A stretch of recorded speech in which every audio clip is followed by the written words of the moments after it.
Anybody that's been on the internet long enough knows that there is a website where you have a lot of influence if you have a lot of subscribers.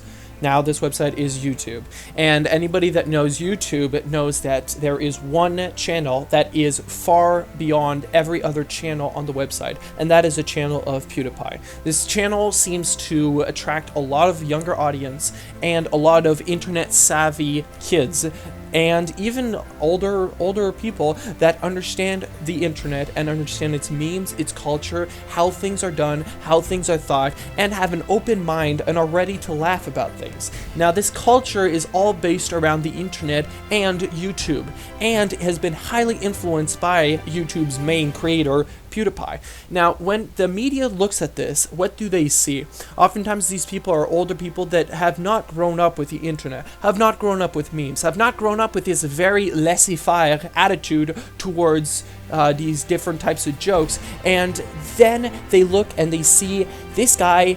Wow, he's gotten a lot of popularity. He has a lot of influence. Right off the bat, anybody that has a lot of influence but does not follow the narrative of the general popular media is getting critiqued. If you look at any news media out there that does not try to clickbait title or follow what the media is already saying and tries to be a little bit more critical or simply different, those medias are oftentimes assaulted, sometimes even directly. If you do not know what I'm talking about, check up the Rebel media.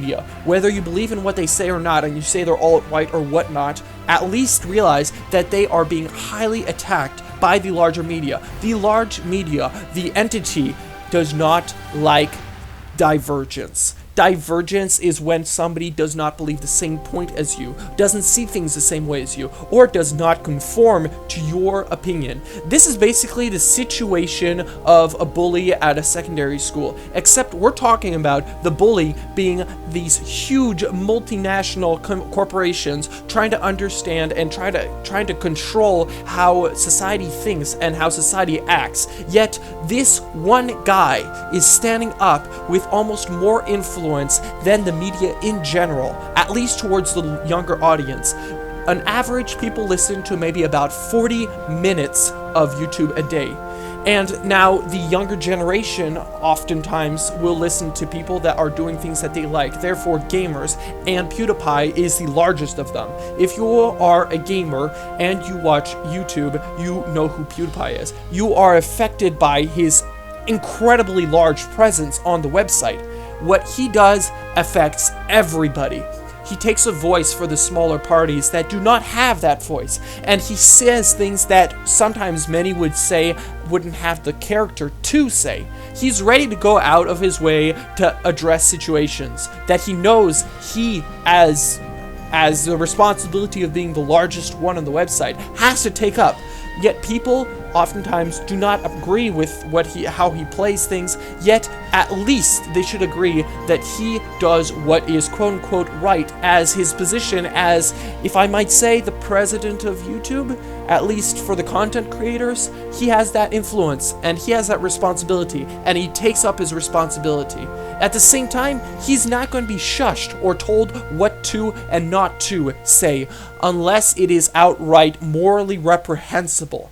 So, when the Wall Street Journal and other media outlets saw this, they did not like him. Ever since 2013, PewdiePie has been attacked, with people saying so many different things against him, some of them saying that he's the worst ever, in like these websites, The Verge attacking him, BuzzFeed talking about different things against him, websites just in general adding his name in the title know that they will get a lot more views. At the same time, instead of giving positive reviews of him or just like whatever, they oftentimes critique him in a negative way. Oftentimes the audience that will listen to these websites and these journals are oftentimes of an older audience that do not understand the internet quote-unquote meme culture.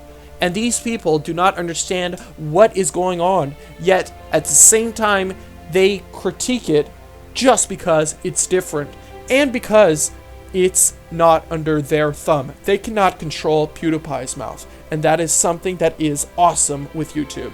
Yet this is what they hate. The Wall Street Journal attacked him, saying that he had said multiple anti-Semitic jokes, and yes, they were anti-Semitic comments, but they were jokes. Nobody can look at these quote-unquote jokes and think this guy was actually advocating for what he was saying. That does not come through. There is no way that some logical, reasonable, adult or younger person could look at these jokes and say, this guy wants me to hate Jews. In no way. Period. It does not make sense. Yet the Wall Street Journal went and found 9 instances of this, which, to be honest, considering how much cussing and stuff, that's like not even a deal. Calm down. But they found 9 instances of quote-unquote anti-Semitic comments, which were actually jokes. If you want, go listen to his videos. You will see it was absolutely humorful. And yes, sometimes it did seem to go a little too far, but never was it advocating for the Nazi party or the Nazi point of view. These journalists went out, got themselves a name for themselves. Hated by the internet, but loved by the media for having defended their points of view. And got PewdiePie in trouble and broken contract with Disney. Now, the thing is that this little happy feeling that they just gave themselves by getting a popular article online actually cost PewdiePie millions. He has lost millions, and you might say he doesn't even need that. He has enough to live. Yes, but he deserves it. He got himself where he is. He is a self-made man. Nobody is behind trying to help him do his thing. He hires people if he has to, but he is the one in charge of his own deal. If you want to talk about a success story, you want to talk about PewdiePie, because that is the most awesome success story from the internet that you can ever look at. There is nothing else that I can perceive that has anywhere near that successfulness. And instead of looking at that, the mainstream media does not appreciate that somebody is challenging their authority on the people's minds and how they do not have a hold on the younger generation. They abhor this man. They absolutely despise his influence, and that is why they are attacking him. PewdiePie's been fighting for us, and we haven't done anything for him. Consider this. The only thing that PewdiePie really did wrong was to be a nonconformist and not to bow to the power of the popular media. Thank you for listening. Have a good day.